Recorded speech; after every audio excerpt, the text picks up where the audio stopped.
آج یہ تقوی حاصل کرنے کا سب سے بہترین راستہ، اور تقوی کیوں ضروری ہے، اب آپ کے روزے سے کچھ حاصل ہوا نہیں ہوا آپ کو دیکھنا بھی ہے، یہ نہیں کہ کیلنڈر کی طرح گنتے جاؤ، 1 ہو گیا، 2 ہو گئے، 3 ہو گئے، ہوتے جائیں گے، یہ دن تو چلتے رہتے ہیں، گنتے گنتے 20 بھی ہو جائیں گے، 25 بھی ہو جائیں گے، 30 بھی ہو جائیں گے۔ روزے گننے کا حکم نہیں، اپنے آپ کو سرچ کرو پھر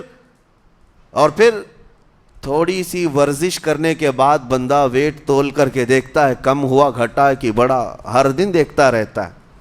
ہاں، ورزش کرنے کے بعد پھر ناپ کر کے دیکھتا ہے میرے جسم کا وزن کتنا گھٹا کتنا بڑا۔ ویٹ گین کرنے والے ویٹ لاس کرنے والے دونوں بھی برابر چیک کرتے رہتے ہیں۔ روزہ رکھنے کے بعد تمہیں خود کو بھی چیک کرنا چاہیے کہ میرے اندر اب تبدیلی آئی یا نہیں آئی۔ ایک روزہ رکھا اور پھر رات کو تراویح میں کھڑا ہوا، میرے اندر بدلاؤ کتنا ہے؟ کیا اب اللہ کی آیات قرآن کی سنتا ہوں میرے آنکھوں سے آنسو آ جاتے ہیں؟ اگر آ گئے ہیں تو اس کا مطلب ہے کہ دل نرم ہو گیا، اس روزے نے اثر دکھانا شروع کیا، اور پھر ویسی کا ویسا ہے، تو اس کا مطلب ہے کہ آپ کے روزے سے آپ کو تقوی نہیں مل رہا ہے، آپ کو تقوی نہیں مل رہا۔ خوف خدا جب آتا ہے تو انسان کا دل موم ہو جاتا، نرم ہو جاتا ہے، اور اللہ کے عذابات سے، جہنم کے خوف سے، قبر کی سختیوں سے وہ رو پڑتا ہے، اس کی آنکھیں بہنے لگ جاتی ہیں، اور جب دل سخت ہوتا ہے پتھر کی طرح تو اسے نہ اللہ کی آیتیں رلاتی ہیں نہ آخرت کا تصور اسے ہلاتا ہے۔ اسی لیے قیامت کے دن کے بارے میں آپ کو بتاؤں، نبی پاک صلی اللہ تعالیٰ علیہ وسلم کی امت کی طرف جہنم کی آگ شعلے لپکاتے ہوئے بڑھتی آ رہی ہوگی بہت تیزی سے، قریب ہے کہ وہ جہنم کی آگ سب کو اپنے لپیٹ میں لے لے۔ وہاں کھڑے ہوئے بہت سارے لوگ اپنے اپنے اعمال کا صدقہ پیش کرنے لگے، حاجی اپنے حج پیش کر رہے ہیں، نمازی اپنے نماز، روزے دار اپنے روزے، کہ اے جہنم ہماری یہ نیکیوں کا صدقہ رک جا۔ جہنم کی آگ بڑھتی چلی آئی، بڑھ رہی تھی۔ جبرائیل امین علیہ الصلاۃ والتسلیم حاضر ہوتے ہیں بارگاہ مصطفیٰ صلی اللہ علیہ وسلم میں، ایک پانی کا پیالہ انہوں نے پیش کیا اور کہا یا رسول اللہ صلی اللہ علیہ وسلم یہ پانی آپ اس آگ پر چھڑک دیں۔ نبی پاک صلی اللہ تعالیٰ علیہ وسلم نے وہ پانی اس آگ کی طرف پھینکا تو آگ دور چلی گئی، جو جہنم کی آگ اچانک بجھ گئی، کافی دور چلی گئی جو امت کی طرف لپک رہی تھی۔ رسول رحمت صلی اللہ تعالیٰ علیہ وسلم نے پوچھا جبرائیل سے یہ اتنا اثردار پانی ہے کون سا؟ یہ جبرائیل امین عرض کرتے ہیں یا رسول اللہ یہ آپ کے ان امتیوں کے آنسوؤں کا پانی ہے جو رات کھڑے ہو کر اپنے رب کے خوف سے رویا کرتے تھے، وہ اللہ کے خوف سے تھر تھراتے تھے، ڈر کر کے ان کے آنکھوں سے جو آنسو آتے۔ جبرائیل امین کہتے ہیں میں نے وہ آنسو جمع کر رکھے تھے اور وہ آج میں نے آپ کے سامنے پیش کیا۔ ایک آنسو کا قطرہ جہنم کی آگ بجھانے کے لیے کافی ہے۔ موتی سمجھ کے شان کریمی نے چن لیے قطرے جو گرے تھے عرق انفعال کے۔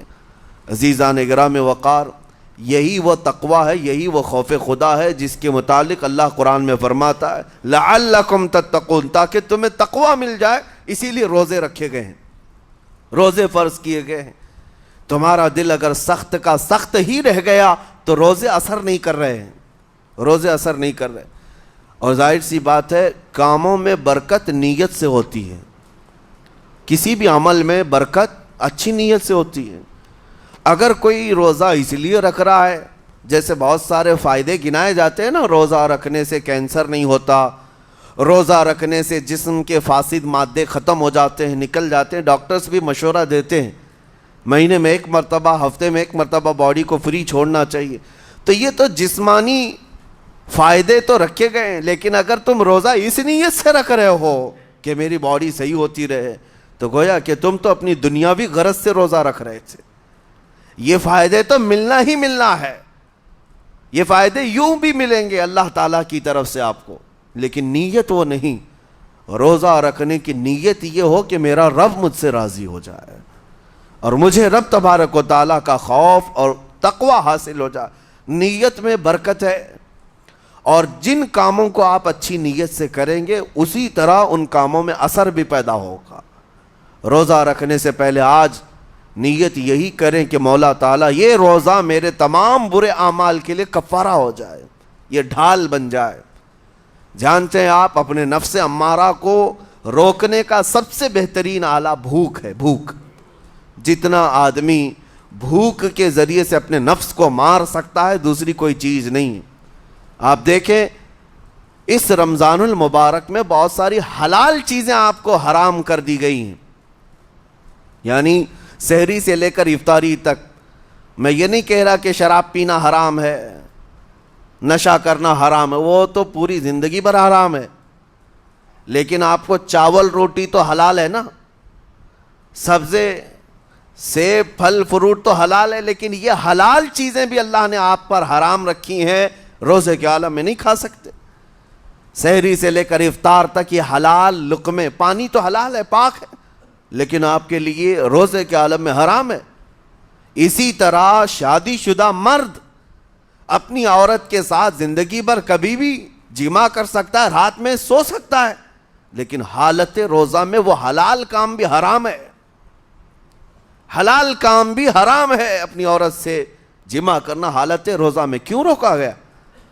کھانا پینا بھی حلال تھا، عورتوں کے ساتھ شباشی بھی حلال تھی، لیکن روزے کے عالم میں ان حلال چیزوں کو روکا گیا. تو آپ سوچ سکتے ہیں اس چیز کو؟ سوچ سکتے؟ وجہ یہ ہے کہ حلال چیزوں سے آپ کو روک کر بڑے حرام چیزوں سے بچانا مقصود ہے.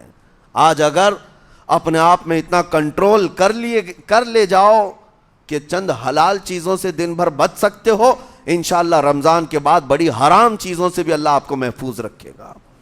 میرے عزیزو، برا ہے ان لوگوں کا جن کو میرے آقا صلی اللہ تعالی علیہ وسلم نے دعائے ہلاکت فرمائی. اس سے بدنصیب کوئی ہو سکتا ہے جن کے لیے رسول رحمت صلی اللہ تعالی علیہ وسلم کی دعائے ہلاکت ہوئی ہو؟ حضور صلی اللہ تعالی علیہ وسلم ایک دن مسجد نبوی شریف میں تشریف لے جا رہے تھے. منبر پر آپ نے قدم رکھا، آمین کہا. پھر دوسرے زینے پر قدم رکھا، آمین کہا. تیسرے زینے پر قدم رکھا، آمین کہا. خطبہ مکمل کیا. صحابہ نے پوچھا یا رسول اللہ صلی اللہ علیہ وسلم، ہر زینے پر آپ قدم رکھتے ہوئے آمین کس لیے کہہ رہے تھے؟ سنو، رسول پاک صلی اللہ علیہ وسلم ارشاد فرماتے ہیں کہ میں جب پہلے زینے پر قدم رکھا تو سید الملائکہ جبرائیل امین آئے اور دعا کرنے لگے. کیا دعا کیا؟ یوں کہا، یا رسول اللہ صلی اللہ علیہ وسلم، وہ شخص ہلاک و برباد ہو جائے جو آپ کا نام سنے اور پھر اس کے بعد درود نہ بھیجے. حضور فرماتے میں نے آمین کہا. حضور کا نام سنتے ہی آپ کی زبانوں پر درود آ جانا چاہیے. اللہم صلی علی سیدنا محمد وآلہ وصحبہ وبارک وسلم. میرے آقا فرماتے ہیں دوسرے زینے پر قدم رکھا تو جبرائیل امین نے یوں کہا، یا رسول اللہ صلی اللہ علیہ وسلم، وہ شخص ہلاک و برباد ہو جائے جو زندگی میں اپنے ماں اور باپ میں سے کسی ایک کے بڑھاپے کو پایا اور ان کی خدمت کر کے جنت نہیں حاصل کر سکا، بلکہ ان کو ایسے ہی چھوڑے رکھا